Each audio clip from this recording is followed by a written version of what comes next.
Hi all, welcome to Anuha world. ఇది నేను పెంచుకున్న పాలకూర అండి. మా ఇంట్లో తక్కువ స్పేస్ ఉండడం వల్ల నేను ఇలా పెంచుకుంటున్నాను.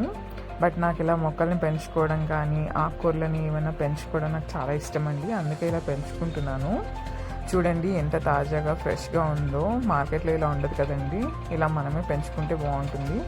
రండి నాతో పాటు కలిసి హార్వెస్ట్ చేద్దురు. చూడండి ఎంత బాగుందో. ఇలా హార్వెస్ట్ చేసుకుని మనం వండుకుని తింటే ఆ ఫీల్ చాలా బాగుంటుందండి. ఇలా ఆర్గానిక్వి వండుకుని తినాలంటే కూడా చాలా అదృష్టం ఉండాలి కదండి మన గజిబిజి లైఫ్లో. సో మనకున్న ఈ కొద్దిపాటి టైంలో కొద్దిపాటి స్పేస్తో మనం ఇలా చేసుకుంటే చాలా బాగుంటుందని నా ఒపీనియన్ అండి. మీరేమంటారో కామెంట్స్లో చెప్పండి. చూడండి ఎంత బాగుందో. Thanks for watching. Please subscribe for my channel.